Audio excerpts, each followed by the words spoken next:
Assalamualaikum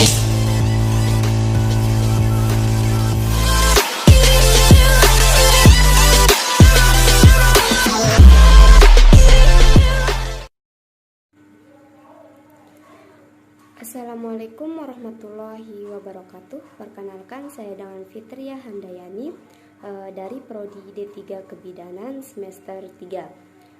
Di sini saya akan membuat tugas video yang dimana judulnya yaitu mekanisme laktasi dari mata kuliah asuhan nifas dan menyusui. Dan mata kuliah ini dipegang oleh dosen Ibu Fibrianti SST MKes. Baik, kita lanjut sesuai dengan tugas video mekanisme laktasi, yaitu mekanisme keluarnya ASI saat menyusui bayi sewaktu bayi menghisap puting areola.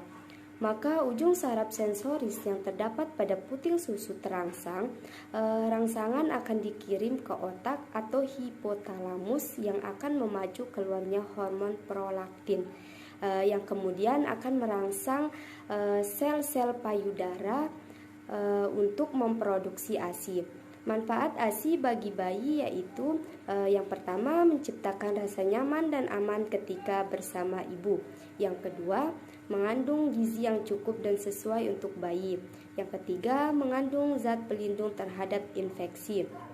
Yang keempat, mengurangi prevalensi gigi kropos. Dan yang kelima, mencegah diare pada bayi. Ada juga faktor-faktor yang mempengaruhi produk ASI, yaitu yang pertama, frekuensi pemberian ASI. Yang kedua, berat bayi saat lahir, usia kehamilan saat bayi lahir. Yang ketiga, usia ibu dan paritas. Yang keempat, stres dan penyakit akut. Yang kelima, IMD insiden menyusui dini.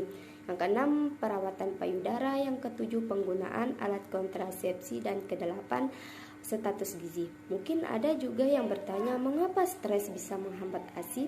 Karena saat ibu mengalami stres, ASI akan tetap tersimpan dalam payudara, tidak mengalir. Hal ini terjadi karena hormon oksitosin tersendat.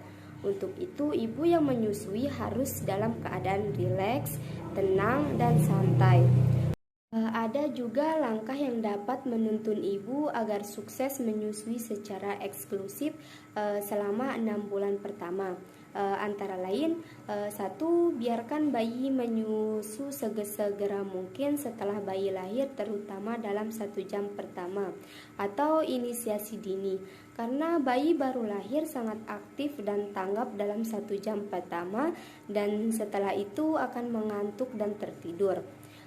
Bayi juga mempunyai refleks menghisap sangat kuat.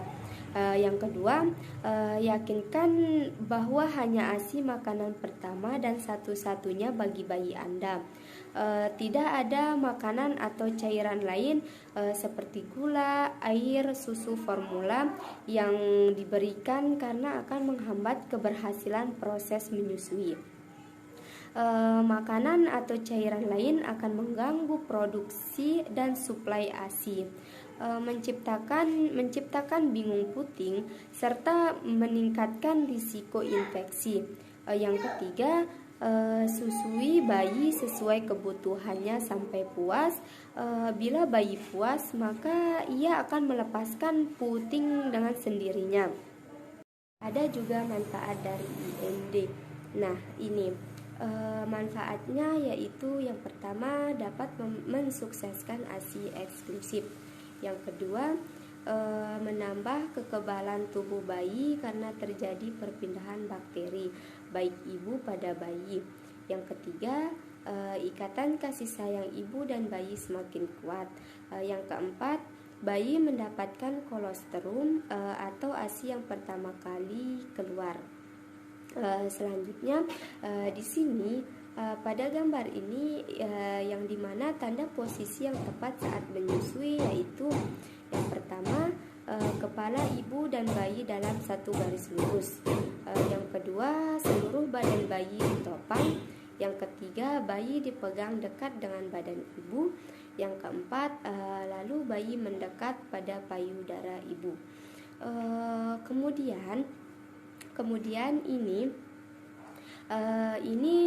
tanda pelekatan menyusui yang benar seperti satu, mulut bayi terbuka lebar.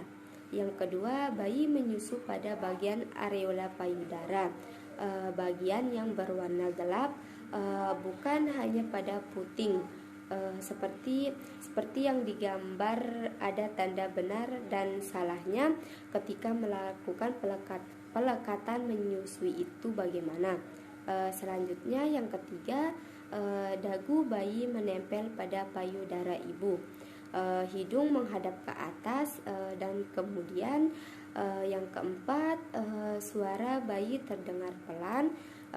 Bila terdengar keras maka posisi belum benar. Cara memerah ASI dengan tangan, seperti yang pertama, mencuci tangan terlebih dahulu dan duduk santai dengan mencondongkan badan sedikit ke depan. Lalu yang kedua, payudara dipijat dengan lembut dari dasar payudara ke arah puting susu. Terus yang ketiga, letakkan ibu jari di bagian atas areola dan jari telunjuk serta jari tengah di bagian bawah areola, seperti yang kita lihat di gambar. Kemudian 4, letakkan jari ke arah dada, terus pencet dan tekan payudara di antara jari-jari. Lalu lepaskan, dorong ke puting seperti mengikuti gerakan mengisap bayi. Dan yang kelima, ulangi hal ini berulang-ulang sampai payudara menjadi lembek dan kosong. Sekian dari saya. Mungkin kurang lebihnya saya mohon maaf. Bila ada kata-kata yang salah, mohon dimaafkan. Terima kasih. Assalamualaikum warahmatullahi wabarakatuh.